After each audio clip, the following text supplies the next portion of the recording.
இச்செய்தியை வழங்குபவர் Aalayam associates private limited property developers. Aalayam associates private limited, number 52, third floor, 3B, Ram Darbar, sterling road, Nungambakkam, Chennai 6,34,000. Love என்பது உலகம் முழுவதும் திரைப்படங்களுக்கான ஒரு கருப்பொருள். தமிழ் திரைப்படத்திற்கு மட்டுமல்ல, உலகம் முழுவதும் எல்லா திரை உலகங்களும் காதலை மையப்படுத்தி பல்லாயிரக்கணக்கான திரைப்படங்கள் படைக்கப்பட்டிருக்கின்றன, வெளிவந்திருக்கின்றன. இன்னும் இது கருப்பொருளாகவே இயங்கிக் கொண்டே இருக்கும். இன்னும் பல ஆயிரம் படங்கள் வந்து கொண்டே இருக்கும். அவ்வளவு பெரிய ரிசோர்ஸ் லவ் என்பது. காதல் மனிதன் தோன்றிய காலத்திலிருந்து இருக்கிறது. மனித குலத்துக்கு மட்டுமல்ல, எல்லா உயிரினங்களிடமும் இருக்கிற ஒரு உணர்வு அது. அது ஒரு எமோஷன், அது ஒரு சென்டிமெண்ட், அது ஒரு இயல்பான பண்பு. அது வலிந்து யாராலும் உருவாக்க முடியாது. ஒருத்தர் நல்லா நீட்டாக ட்ரெஸ் பண்ணிட்டானாக்கா அவன் உடனே காதலிக்கப்படுவான்னு அர்த்தம் கிடையாது. ஒரு பெண் நல்ல அழகாக தன்னை தோற்றப்படுத்திக் கொள்கிறாள் என்பதனால் அவளை எல்லோரும் காதலிப்பார்கள் என்று பொருள் அல்ல. தோற்றம் அதிலே முக்கியமானதல்ல. காதல் என்பது மிகவும் ஆழமான ஒரு உணர்வு, நுட்பமான ஒரு உணர்வு. அது ஒரு இயங்கியல் பண்பு. சாதிக்காக, சமூகத்திற்காக அவன் என்ன நினைப்பானோ, இவன் என்ன நினைப்பானோ, ஊர் என்ன சொல்லுமோ என்று உருவாக்கி வைத்திருக்கிற ஒரு ஈகோ பெற்ற பிள்ளையை கூட கொடூரமாக படுகொலை செய்யக்கூடிய அளவுக்கு உந்தி தள்ளுகிறது. அந்த கௌரவம் எப்படி சரியான கௌரவமாக இருக்க முடியும்? எனவே அது ஃபால்ஸ் பிரஸ்டீஜ். அது ஒரு வரட்டு கௌரவம். ஏற்கனவே நிறைய பேர் ஆனர் கில்லிங்கை பற்றி படம் எடுத்துட்டாங்களே, மறுபடியும் எதுக்குன்னு. இன்னும் நூற்றுக்கணக்கான திரைப்படங்கள் தேவைப்படுகின்றன இந்த உரையாடல்களை நிகழ்த்துவதற்கு. வெவ்வேறு ஆங்கிளில், வெவ்வேறு கோணங்களில் இதை நம்ம பேச வேண்டியிருக்கிறது. இசையமைப்பாளர்னா அவருக்கு என்ன தொகை கொடுத்துட்றோம், டைரக்டர்னா அவருக்கு என்ன தொகையை கொடுத்துட்றோம், ஹீரோ என்னவோ அவருக்கு கொடுத்துட்றோம், ஹீரோயினுக்கு எவ்வளவோ கொடுத்துட்றோம், எல்லாத்துக்கும் போயிடுது. அதுக்கப்புறம் தான் அவங்க வேலைக்கே வராங்க, ஃபீல்டுக்கே வராங்க.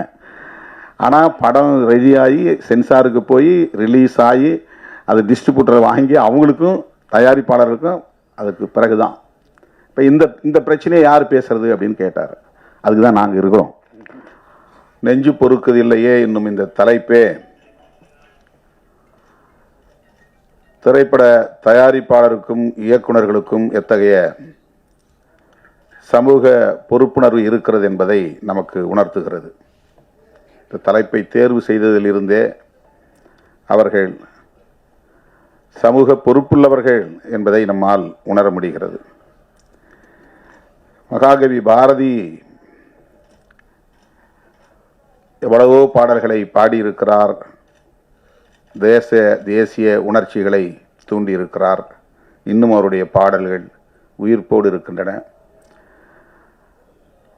அவற்றில் மிகவும் உயிர்ப்பான வரிகளில் ஒன்று, நெஞ்சு பொறுக்குதில்லையே இந்த நிலைகெட்ட மாந்தரை நினைத்தாலே என்கிற இந்த சொற்றொடர்கள்.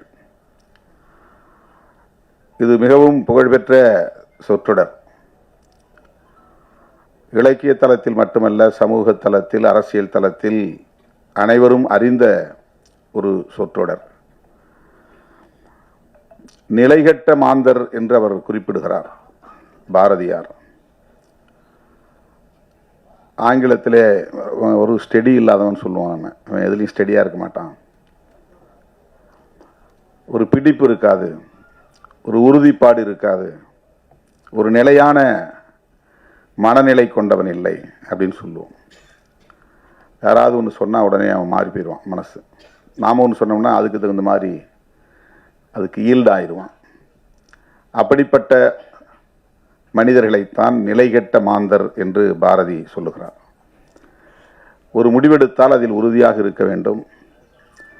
ஒரு கொள்கையை ஏற்றுக்கொண்டால் அதில் உறுதியாக இருக்க வேண்டும். ஒவ்வொருவரும் ஒவ்வொரு கருத்தை சொல்லுகிற போது அதற்கேற்ப மாறிவிடக்கூடாது.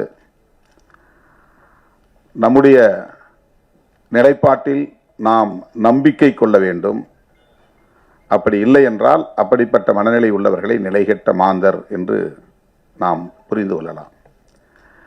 பாரதி கோபத்தோடு தான் இதை சொல்லுகிறான், ஆதங்கப்பட்டுத்தான் சொல்லுகிறான். மானுட உளவியல் இப்படிப்பட்டதாக இருக்கிறதே என்ற வேதனையை வெளிப்படுத்துகிறான். எல்லா தளங்களிலும் இது பொருந்தும், வெறும் சமூக தளத்தில் மட்டுமல்ல, மனித இயல்பாக இது இருக்கிறது. தமிழர்களுக்கு மட்டுமல்ல, உலகம் முழுவதும் இருக்கிறது. அதனால்தான் பல்வேறு பிரச்சனைகளை நாம் எதிர்கொள்ள நேரிடுகிறது. அப்படி மகாகவி எந்த பொருளில் ஆதங்கப்பட்டானோ, தன்னுடைய வேதனையை வெளிப்படுத்தக்கூடிய இந்த வரிகளை பதிவு செய்தானோ, அதை உள்வாங்கிக் கொண்டு அதே உணர்வோடு அதே ஆதங்கத்தை வெளிப்படுத்தக்கூடிய வகையில் சமூக பொறுப்புணர்வோடு இயக்குநர்களும் சரி தயாரிப்பாளரும் சரி ஒன்றாக கூட்டு சேர்ந்து இதை உருவாக்கியிருக்கிறார்கள். இயக்குனர் பேசும்போதும் தயாரிப்பாளர் பேசும்போதும் ஒன்றை சொன்னார்கள், எங்களுக்கு எந்த வணிக நோக்கமும் இல்லை. ஒரு படம் எடுத்தாலும் அது சமூகத்திற்கு நலம் பயக்கக்கூடியதாக இருக்க வேண்டும். அது கிறிஸ்துதாஸ் அவர்களின் ஒப்புதல் வாக்கு மூலம். அதே போல இங்கே ராய்ஸ்டன் பேசுகிற போது சொன்னார், அடுத்த வாய்ப்பு எனக்கு கிடைக்கிறதோ கிடைக்கவில்லையோ, ஒரு படம் நாங்கள் எடுத்தாலும் அந்த படம் ஒரு சோஷியல் மெசேஜ் கன்வே பண்ணக்கூடியதாக இருக்க வேண்டும், சமூகத்திற்கான ஒரு செய்தியை சொல்லக்கூடியதாக இருக்க வேண்டும், அதுதான் எங்களுடைய நோக்கம் என்று அவர் இங்கே தன்னுடைய உணர்வுகளை வெளிப்படுத்தினார். ஆக இந்த படத்தை தயாரித்திருக்கக்கூடிய அனைவருமே, உருவாக்கி இருக்கக்கூடிய அனைவருமே, இதில் ஈடுபட்டு பணியாற்றி இருக்கக்கூடிய அனைவருக்குமே இந்த சமூகத்தில் ஒரு முற்போக்கான மாற்றம் நிகழ வேண்டும், நல்ல மாற்றம் நிகழ வேண்டும் என்கிற ஒரு கவலை இருப்பது வெளிப்படுகிறது. இளம் தலைமுறையினருக்கு இப்படிப்பட்ட ஒரு பொறுப்புணர்வு இருப்பது நமக்கு நம்பிக்கையை தருகிறது. அதற்காக முதலில் உங்களை நான் பாராட்டுகிறேன். உங்கள் உணர்வுகளையும் உங்களுடைய பொறுப்புணர்வுகளையும் உங்களுடைய பார்வையையும் நான் பாராட்டுகிறேன். அது ஒரு நல்ல கிளியர் மெசேஜ். லவ் என்பது உலகம் முழுவதும் திரைப்படங்களுக்கான ஒரு கருப்பொருள். தமிழ் திரைப்படத்திற்கு மட்டுமல்ல, உலகம் முழுவதும் எல்லா திரை உலகங்களும் காதலை மையப்படுத்தி பல்லாயிரக்கணக்கான திரைப்படங்கள் படைக்கப்பட்டிருக்கின்றன, வெளிவந்திருக்கின்றன. இன்னும் இன்னும் இது கருப்பொருளாகவே இயங்கிக் கொண்டே இருக்கும். இன்னும் பல ஆயிரம் படங்கள் வந்து கொண்டே இருக்கும். அவ்வளவு பெரிய ரிசோர்ஸ் லவ் என்பது. அதை ஒவ்வொரு கோணத்தில் ஒவ்வொருவரும் பார்க்க முடியும். அதற்கு ஒரு மல்டி டைமென்ஷன் இருக்கிறது. காலத்திற்கேற்ப அதை வெவ்வேறு கோணங்களில் நாம் பார்க்க முடியும், மக்களிடத்தில் அதை காட்ட முடியும். இவர்கள் அந்த காதலை வணிக பொருளாக பார்க்காமல் சமூக மாற்றத்திற்கு பயன்படுத்தக்கூடிய ஒரு கருவியாக, ஒரு உந்து சக்தியாக பயன்படுத்த வேண்டும். சமூகத்தில் இருக்கிற யதார்த்த நிலைதான். அதை எப்படி முற்போக்கு பார்வையோடு பொருத்தி மக்களிடத்திலே வெளிப்படுத்துவது, காட்டுவது என்கிற அந்த முயற்சியில் ஈடுபட்டு இருக்கிறார்கள். காதல் மனிதன் தோன்றிய காலத்தில் இருந்து இருக்கிறது. மனித குலத்துக்கு மட்டுமல்ல, எல்லா உயிரினங்களிடமும் இருக்கிற ஒரு உணர்வு அது. அது ஒரு எமோஷன், அது ஒரு சென்டிமெண்ட், அது ஒரு இயல்பான பண்பு. அது வலிந்து யாராலும் உருவாக்க முடியாது. காய் எப்படி கனிகிறது, அது ஒரு இயல்பான பண்பு, அதுதான் இயங்கியல். அதை போல காதல் என்பதும் ஒரு இயங்கியல் பண்பு. அது ஒரு டயலெக்டிக் கேரக்டர். அது யாரும் ஆர்டிஃபிஷியலாக உருவாக்க முடியாது. ஒருத்தர் நல்லா நீட்டாக ட்ரெஸ் பண்ணிட்டானாக்கா அவன் உடனே காதலிக்கப்படுவான்னு அர்த்தம் கிடையாது. ஒரு பெண் நல்ல அழகாக தன்னை தோற்றப்படுத்திக் கொள்கிறாள் என்பதனால் அவளை எல்லோரும் காதலிப்பார்கள் என்று பொருள் அல்ல. தோற்றம் அதிலே முக்கியமானதல்ல. காதல் என்பது மிகவும் ஆழமான ஒரு உணர்வு, நுட்பமான ஒரு உணர்வு. அது ஒரு இயங்கியல் பண்பு. ஆனால் அது எத்தகைய பிரச்சனைகளை சமூகத்தில் ஏற்படுத்துகிறது, எத்தகைய தாக்கத்தை ஏற்படுத்துகிறது காதலிக்கிற போது என்ன பிரச்சனைகள், காதலித்த பிறகு திருமணம் நடந்த பிறகு என்னென்ன பிரச்சனைகள், இவை எதன் பின்னணியில் நிகழ்கின்றன, இவற்றை நம்மால் தொகுத்து பார்க்க முடியாது. நாம் பிரச்சனைகளுக்குள்ளேயே ஓடிக்கொண்டிருப்போம். கலைஞர்களால் தான், படைப்பாளர்களால் தான் வெளியிலிருந்து அதை நுட்பமாக கவனித்து அதை எந்த கோணத்தில் மக்களிடத்திலே உருவகப்படுத்தி காட்ட முடியும் என்கிற ஆற்றல் உண்டு. அப்படித்தான் இன்றைக்கு இயக்குனர்கள் இதை போஸ்ட் மேரேஜ் என்கிற அடிப்படையிலே காதலுக்கு பிறகு, திருமணத்திற்கு பிறகு அவர்கள் எதிர்கொள்ளக்கூடிய ஒரு சமூக பிரச்சனையை மையப்படுத்தி, எல்லோரும் ஏற்கனவே பேசியிருக்கிறார்கள் என்றாலும் கூட ஆணவ கொலைகள் குறித்து நாங்கள் ஒரு புதிய கோணத்தில் இதை மக்களுக்கு சொல்ல விரும்புகிறோம். அதுதான் இந்த படம் என்று குறிப்பிட்டிருக்கிறார்கள். படம் பார்த்த பிறகுதான் நமக்கு தெரியும். இதை ஆணவ கொலை என்று நாம் சொல்லுகிறோம். ஆங்கிலத்தில் ஹானர் கில்லிங் என்று சொல்லுகிறார்கள். ஹானர் என்பது கௌரவம் என்று தமிழ்படுத்துகிறோம். அதனால் கௌரவ கொலைகள் என்று நீண்ட காலம் சொல்லப்பட்டு வந்தது. இதில் என்ன கௌரவம் இருக்கிறது? இப்போ நான் முதலில் இதை பற்றி எழுதுகிற போது இதை வரட்டு கௌரவ கொலைகள் என்று எழுதினேன். இது கௌரவ கொலைகள் இல்லை, வரட்டு கௌரவ கொலைகள், அப்படிதான் நான் அதை எழுதிக்கிட்டு இருந்தேன். இந்த ஃபால்ஸ் பிரஸ்டீஜ், இது வரட்டுத்தனமான ஒரு கௌரவம்.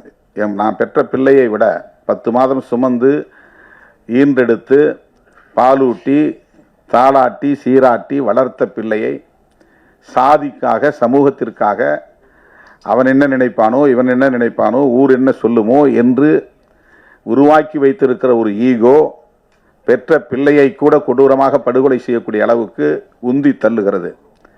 அந்த கௌரவம் எப்படி சரியான கௌரவமாக இருக்க முடியும்? எனவே அது ஃபால்ஸ் பிரஸ்டீஜ். அது ஒரு வரட்டு கௌரவம். வரட்டு கௌரவத்திற்காக பெற்ற பிள்ளைகளை கூட படுகொலை செய்கிறார்களே என்கிற ஒரு வழி நமக்கு இருக்கிறது. அதை ஆணவ கொலை என்று இப்போது அழைக்கிறோம். விடுதலை சிறுத்தைகளின் பொதுச் செயலாளர் ரவிக்குமார் இந்த சொல்லாடலை முதலில் பயன்படுத்தினார். இன்றைக்கு எல்லோரும் நாம் பயன்படுத்துகிறோம். ஆணவ கொலை. கொலை பல வகை இருக்கிறது. மெர்சி கில்லிங் இருக்கிறது, கருணை கொலை இருக்கிறது. 100 வயசு ஆகி போச்சு, ஆனால் சாக மாட்டேங்கிறார். அவரால் எழுந்திருக்க முடியல, படுக்கையிலே மலஜலம் கழிக்கிறார், சுத்தம் செய்ய முடியல, உணவும் சரியாக உள்வாங்கலை, ஆனால் உயிர் கிடக்கு. அந்த காலத்தில் இந்த மாதிரி இருக்கிறவங்கள முதுமக்கள் தாழின்னு ஒன்று கண்டுபிடிச்சு பெரிய பானைக்குள்ளே அவங்கள உயிரோட வச்சு அப்படியே மண்ணுக்குள்ளே புதைச்சிருவாங்க. கருணை கொலை அது. ஏன்னா அவங்க சாக மாட்டாங்க, இயற்கையாக சாக மாட்டாங்க. அப்போல்லாம் இந்த மாதிரி ஊசி போட்டு கொள்வது, மருந்து கொடுத்து கொள்றதுன்னு இல்லை, உயிரோடு இருப்பாங்க. ஆனால் ஒரு பானைக்குள்ளே வச்சு மூடிவாங்க. இன்றைக்கும் கிராமப்புறங்களில் ஒரு கருவாட்டு, இந்த காட்டுக்கருவைன்னு நாம் சொல்லுவோம். இந்த பக்கத்தில் என்ன சொல்கிறேன்னு தெரியல, சீமை வேலை, சீமைக்கருவை. அந்த காயை அரைச்சி தலையில் தடவினாங்கன்னா கொஞ்ச நேரத்தில், ஒரு 2 மணி நேரத்தில் அவங்க ஜன்னி மாதிரி பிடிச்சி இறந்துருவாங்க. ஏன்னா அவங்க சாகவே 90 வயசு ஆச்சு, 100 வயசு ஆச்சு, ஒன்றுமே பண்ண முடியல, அவங்கள வச்சு பராமரிக்கவும் முடியல. சில பேர் அதை விட ரொம்ப இளம் வயதிலே கூட அவங்கள மெயின்டைன் பண்ண முடியாது. ஏன்னா மனநலம் பாதிக்கப்பட்டிருப்பாங்க. அவங்களுக்கு ரொம்ப டிஃப்ரெண்ட்லி ஏபிள்டாக இருப்பாங்க, மெயின்டைன் பண்ண முடியாது, பராமரிக்க முடியாது. அதை மெர்சி கில்லிங் அப்படின்னு சொல்கிறாங்க, கருணை கொலை. இது ஹானர் கில்லிங். மெர்சி கில்லிங் என்பது இன்றைக்கு உலகம் முழுவதும் இருக்கிறது. ஹானர் கில்லிங் என்பது உலகம் முழுவதும் இருக்கிறதா என்றால், முற்போக்கு சிந்தனைகள் வளர்ந்து சமூகத்தில் ஆண் பெண் இருவரும் சமம் என்கிற ஜெண்டர் ஈக்குவாலிட்டி வளர்ந்திருக்கிற சமூகத்தில் இது கிடையாது. ஜெண்டர் ஈக்குவாலிட்டி உள்ள சமூகத்தில் இது கிடையாது. 2 பேரும் படிக்கிறோம், 2 பேரும் வேலைக்கு போகிறோம், 2 பேரும் சம்பாதிக்கிறோம் என்று எந்த சமூகத்தில் ஆண் பெண் பாகுபாடு இல்லாமல் இருக்கிறதோ அந்த பாகுபாடு இல்லாத சமூகத்தில் ஆணர் கில்லிங் கிடையாது. இங்க இன்ஃபான்டிசைடு இருக்கு, சிசு கொலை. கருவறையிலேயே கொலை செய்யக்கூடிய நிலை இருக்கு. வயிற்றில் இருக்கும்போதே அபார்ஷன் பண்ற நிலை இருக்கு. பெண் குழந்தையா இருந்தா, பெண் குழந்தைகளை வயிற்றில் இருக்கும்போதே கண்டுபிடிச்சு கொண்டுறாங்க. பிறந்த உடனேயே கள்ளிப்பால் ஊற்றி படுகொலை செஞ்சிடறாங்க. சிசு கொலை. சிசு கொலையும் ஹானர் கில்லிங் என்கிற இந்த ஆணவ கொலையும் நம்முடைய சமூகத்தின் மிகப்பெரிய களங்கம், மிகப்பெரிய கரை. அது இந்த சமூகம் எந்த அளவுக்கு முற்போக்கு சிந்தனை இல்லாமல் இருக்கிறது, பழமைவாத சிந்தனைக்குள் மூழ்கி கிடக்கிறது, பெண்களை எந்த அளவுக்கு ஒரு சுமையாக கருதுகிறது, ஆணாதிக்கம் இந்த அளவுக்கு இங்கே மேலோங்கி இருக்கிறது, இது போன்ற மூட நம்பிக்கைகள் எந்த அளவுக்கு இங்கே மலிந்து கிடக்கிறது என்பதற்கு இந்த இரண்டும் சான்று. ஹானர் கில்லிங் என்கிற ஆணவ கொலையும் சிசு கொலையும் என்னுடைய அனுபவத்திலிருந்து சொல்லுகிறேன், இந்தியாவில் தான் அதிகம். வேற எங்கேயும் இருக்கிறதா எனக்கு தெரியல. நம்முடைய நாட்டில் தான், நம்முடைய தேசத்தில் தான் இவை இரண்டும் மிக அதிகமாக இன்றும் சாட்சியங்களாக இருக்கின்றன. இப்போ இந்த இரண்டையும் நாம் அழித்தொழிக்க வேண்டும், துடைத்தெறிய வேண்டும். இப்போ ஜெண்டர் ஈக்குவாலிட்டி என்கிற ஒரு விழிப்புணர்வு நமக்கு தேவை. இப்போ லவ் சப்ஜெக்டை பேசுகிற போது இப்போ அவர் அண்ணன் கலைப்புலி சேகர் ரொம்ப அருமையான ஒரு கருத்தை சொன்னார். எனக்கு 44 வயசு, நான் 44 வயசில் ஒரு ஹீரோவாக நடித்தேன். இப்போ என்னுடைய வயதுக்கு தகுந்த மாதிரி தான் நான் வந்து படத்தில் கூட என்னை தோற்றப்படுத்தணும். இப்போ நான் வந்து எனக்கு இணையாக நடித்த நாயகியை நான் தொடவே இல்லை, தாலி கட்டினதோட சரி. இது என்னென்னா, பெண்களை எப்படி மதிக்கிறோங்கிற ஒரு உணர்வை வெளிப்படுத்தக்கூடிய ஒரு சான்று, அந்த அந்த அந்த புரிதல். இதுதான் ஜெண்டர் ஈக்குவாலிட்டிக்கான மிக முக்கியமான ஒரு புள்ளி. அது பெண்களை வெறும் கமாடிட்டியாக பார்க்கக்கூடாது, ஒரு கமர்ஷியல் கமாடிட்டியாக பார்க்கக்கூடாது. அவங்கள ரொம்ப செக்ஸியாக காட்டி படத்தை நல்லா விலை போக வச்சிடலாம் அப்படின்னு ஒரு தயாரிப்பாளரோ ஒரு இயக்குனரோ பார்க்கக்கூடாது. கதாநாயகனுக்கு இணையானவர்கள் தான் கதாநாயகிகளும். 2 பேருக்கும் ஒரே மாதிரி உணர்வு தான், 2 பேருக்கும் ஒரே மாதிரியான சென்டிமெண்ட்ஸ், 2 பேருக்கும் ஒரே மாதிரியான டிக்னிட்டி சமூகத்தில் இருக்கு. இப்போ அதை வந்து நாம் மதிக்கணும். எந்த சமூகத்தில் ஜெண்டர் ஈக்குவாலிட்டி இல்லையோ அந்த சமூகத்தில் இந்த ஹானர் கில்லிங்கும் இருக்கும், ஆணவ கொலையும் இருக்கும், சிசு கொலையும் இருக்கும். இப்போ இதை வந்து நம்ம விவாதிக்க வேண்டியிருக்கிறது, பேச வேண்டியிருக்கிறது, உரையாடலுக்கு உட்படுத்த வேண்டியிருக்கிறது. அதான் ஏற்கனவே நிறைய பேர் ஆனர் கில்லிங்கை பற்றி படம் எடுத்துட்டாங்களே, மறுபடியும் எதுக்குன்னு. இன்னும் நூற்றுக்கணக்கான திரைப்படங்கள் தேவைப்படுகின்றன இந்த உரையாடல்களை நிகழ்த்துவதற்கு. வெவ்வேறு ஆங்கிளில் வெவ்வேறு கோணங்களில் இதை வந்து நம்ம பேச வேண்டியிருக்கிறது.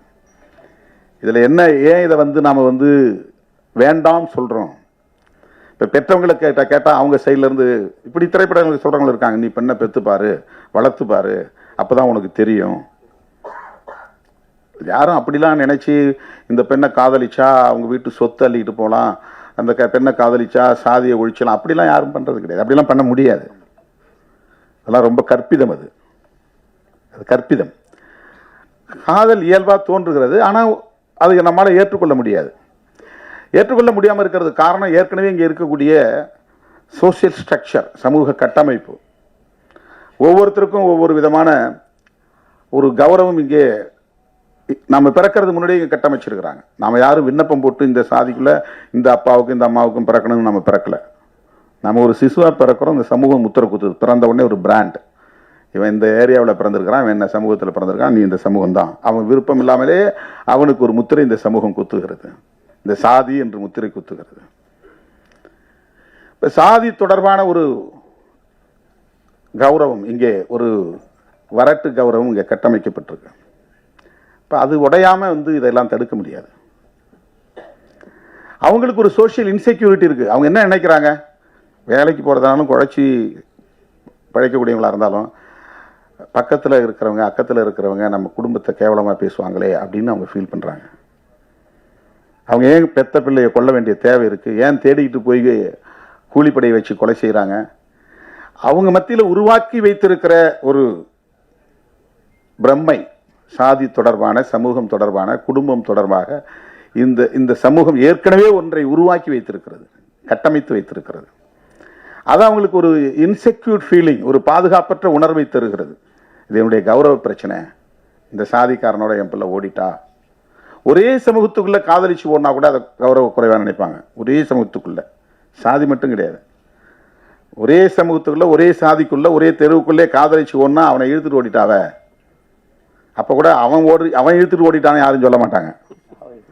சமூகத்தில் யதார்த்தமா இருக்கிறதே பெண்களை தான் இழிவா பேசுவாங்க. அவனை இழுத்துட்டு ஓடிட்டாவ, அவங்க அரேஞ்சு மேரேஜ் இல்லை, விருப்பப்பட்டு ஒருத்தருக்கு ஒருத்தர் பார்த்து சாதகம் பார்த்து பொருத்தம் பார்த்து திருமணம் நடந்தாதான் மரியாதை. சாதகம் பார்க்காம பொருத்தம் பார்க்காம ஒருத்தருக்கு ஒருத்த குடும்பத்தை போய் விசாரிக்காம பையனும் பொண்ணும் முடிவு பண்ணிட்டாக்க அவ்வளவு பழியும் பெண் மேல தான் விடும். ஓடி போயிட்டா, ஒருத்தனை இழுத்துக்கிட்டு ஓடி போயிட்டா.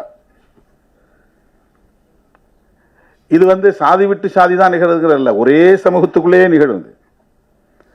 எனவே இது எதனால் நிகழ்கிறது? இந்த சமூகம் நமக்கு ஒரு ஏற்கனவே ஒரு பிரமையை இங்கே கட்டமைத்திருக்கிறது.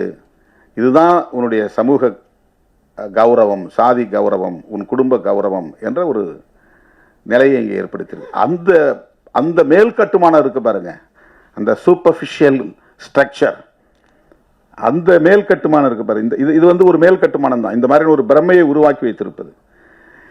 இதை தகர்க்க வேண்டுமானால் அடிப்படையில் இருக்கிற இன்இக்வாலிட்டி என்கிற சமத்துவமின்மை என்கிற அந்த பேசிக் ஸ்ட்ரக்சர் உடைக்கணும். இது இது இது சூப்பர்ஃபிஷியல் கிடையாது. எது சாதி அடிப்படையிலான பாகுபாடு இருக்கிறதே அது சூப்பர்ஃபிஷியல் கிடையாது, மேல் கட்டுமானம் இல்லை, அது அடிக்கட்டுமானம். இப்போ அது உடையணும்னு சொன்னால் ஐடியாலஜிக்கலாக நாம் விவாதிக்க வேண்டிய தேவை இருக்கிறது. எது சரி எது தவறு, அப்படிப்பட்ட உரையாடல்களுக்கான ஒரு வாய்ப்பாகத்தான் இந்த திரைப்படங்களை நாம் பார்க்கிறோம். அந்த விஷன் இருக்கிற இயக்குனர்களால் தான் அதை படைக்க முடியும். அது ஒரு ரேடிக்கல் திங்கிங் இருக்கணும், ரேடிக்கல் தாட்ஸ் இருக்கணும், ஒரு முற்போக்கான சிந்தனை என்பது இருக்கணும். ராய்ஸ்டன் பேசியதிலிருந்தும் கிறிஸ்தாஸ் பேசியதிலிருந்தும் அவர்கள் நல்ல முற்போக்கான சிந்தனையாளர்கள் என்பதை நம்மால் புரிந்து கொள்ள முடிகிறது. இதெல்லாம் பாருங்க, மதம் கடந்து ஒருத்தர் ரகுமான் ஒளிப்பதிவாளர் முஸ்லீம், தயாரிப்பாளர் கிறிஸ்தாஸ், தினேஷ் கவி தினேஷ், ஒரு அடையாளத்துக்கு சொல்றேன். ஆனா அவங்கள்ட்ட அது கிடையாது. இப்ப நம்ம சொன்னாதான் அது புரியும். அவங்க அப்படி பார்த்து சேர்ந்துருக்க மாட்டாங்க. இதெல்லாம் எதனால முடிகிறது? நம்மகிட்ட ஒரு நல்ல சிந்தனை, முற்போக்கான சிந்தனை, சமத்துவ சிந்தனை, ஜனநாயக சிந்தனை இருப்பதனால்தான் இணைந்து செயல்பட முடிகிறது. திரைப்படங்கிறது பல ஆளுமை உள்ளவர்கள், பல திறமை உள்ளவர்கள் ஒன்று சேர்ந்து உருவாக்கக்கூடிய ஒன்று. அதில் தயாரிப்பாளர்கள் படக்கூடிய தொல்லையை பற்றி சவுந்தரபாண்டியன் அவர்கள் சொல்லிக் கொண்டிருந்தார், அண்ணன் கலைப்புலி சேகர் அவரும் சொல்லிக் கொண்டிருந்தார். மற்றவர்கள்லாம் அவங்களுக்கான சம்பளத்தை வாங்கிக்கிட்டு தான் வேலையை செய்கிறாங்க. நாங்கள் மொத்தத்தையும் போட்டுட்டு காத்துக்கிட்டு உட்காந்துருக்கணும். அது டிஸ்ட்ரிபியூஷனுக்கு பிறகு எங்களுக்கு கிடைச்சாலும் உண்டு, கிடைக்கலனாலும் உண்டு, நஷ்டம் ஏற்பட்டாலும் அந்த நஷ்டத்தை ஏற்றுக்கிறதுக்கு யாரும் தயார் இல்லை. இசையமைப்பாளர்னா அவருக்கு என்ன தொகை கொடுத்துட்றோம், டைரக்டர்னா அவருக்கு என்ன தொகையை கொடுத்துட்றோம், ஹீரோ என்னவோ அவருக்கு கொடுத்துட்றோம், ஹீரோயினுக்கு எவ்வளவோ கொடுத்துட்றோம், எல்லாத்துக்கும் போயிடுது. அதுக்கப்புறம் தான் அவங்க வேலைக்கே வராங்க, ஃபீல்டுக்கே வராங்க. ஆனால் படம் ரெடியாகி சென்சாருக்கு போய் ரிலீஸ் ஆகி அது டிஸ்ட்ரிபியூட்டரை வாங்கி அவங்களுக்கும் தயாரிப்பாளருக்கும் அதுக்கு பிறகுதான். இப்போ இந்த பிரச்சனையை யார் பேசுறது அப்படின்னு கேட்டார். அதுக்கு தான் நாங்கள் இருக்கிறோம். எங்களுக்கு நீங்கள் அதை சொல்லணும், எங்களுக்கு அது தெரியாது. டிஎஸ்ஆர் சுபாஷ் சொன்ன மாதிரி இந்த பிரச்சனைகள் எல்லாம் அவர் ரொம்ப அருமையாக சொன்னார். திருவள்ளுவர் படத்தை அது பேட்டர்ன் ரைட் பண்ணுற மாதிரி பண்ணணும். நிறைய விஷயங்கள் இன்னும் பேசப்பட வேண்டிய, உரையாடலுக்கு உட்படுத்த வேண்டிய பிரச்சனைகள் நிறைய இருக்கிறது. திரைத்துறையிலே பிற்போக்குவாதிகளின் கை ஓங்கிவிடக்கூடாது, சனாதன சக்திகளின் கைகள் ஓங்கிவிடக்கூடாது. முற்போக்கான சிந்தனையாளர்கள் வேடிக்கை பார்க்கக்கூடியவர்களாக இருக்கக்கூடாது. என கூட சில பேர் கேட்டாங்க, உங்களுக்கு இந்த அரசியலுக்கு பொருத்தமே இல்லை, நீங்க ஒரு அரசியல்வாதி மாதிரியே தெரியலையே, நீங்க இதுக்குள்ள போய் சிக்கினீங்க அப்படின்னு. Well wishes. அரசியல் டிபிக்கல் பொலிட்டிஷியன் எப்படி இருக்கணும் உங்களுக்கு தெரியும். இப்போ அந்த சிம்டம்ஸ் உங்கள்கிட்ட தெரியலையே. இப்போ நாம் வேடிக்கை பார்க்குறவங்களா இருந்தோம்னா வெறும் சாதியவாதிகளும் மதவாதிகளும் மக்களை ஏய்க்கக்கூடிய சக்திகளும் தான் அரசியலில் எஞ்சுவாங்க. நாம் நுழைய வேண்டியிருக்கு, எல்லா இடங்களையும் நம்ம ஊடுருவ வேண்டியிருக்கிறது. அரசியல் தளமாக இருந்தாலும் கலை உலகமாக இருந்தாலும் எல்லா இடங்களிலும் ஜனநாயக சக்திகளின் கைகள் ஓங்க வேண்டும். முற்போக்கு சிந்தனையாளர்கள் இங்கே இயக்குநர்களாக, தயாரிப்பாளர்களாக, ஒளிப்பதிவாளர்களாக, இசையமைப்பாளர்களாக, கதாநாயகர்களாக, கதாநாயகிகளாக வர வேண்டும். எங்கள் ஊருக்காரர் தம்பி சுதர்ஷன், திட்டக்குடிக்காரர், முதல் படம் இங்கே இசையமைத்திருக்கிறார் என்று அறிமுகமானார். அவருக்கு என்னுடைய வாழ்த்துக்கள். நான் அந்த ஊரில் தான் படிச்சிருக்கேன். எங்கள் ஊர்லேருந்து ஏற்கனவே இன்னொரு லப்பர் பந்துன்னு ஒரு திரைப்படத்தை ஒரு இயக்குனர் உருவாக்கியிருக்கிறார். அவரும் திட்டக்குடிக்காரர். ரொம்ப மகிழ்ச்சியாக இருக்கிறது. இந்த திரைப்படம் நல்ல சிந்தனை உள்ளவர்களால் உருவாக்கப்பட்டிருப்பதனால் மக்களிடையே மிகப்பெரிய வரவேற்பை பெறும், வெற்றி பெறும் என்று நான் நம்புகிறேன், நெஞ்சார வாழ்த்துகிறேன். இந்த படம் சமூக தளத்திலும் பண்பாட்டு தளத்திலும் அரசியல் தளத்திலும் ஒரு நல்ல தாக்கத்தை ஏற்படுத்தும் என்று நம்பிக்கையோடு வாழ்த்தி வாய்ப்புக்கு நன்றி கூறி முடிக்கிறேன். நன்றி, வணக்கம்.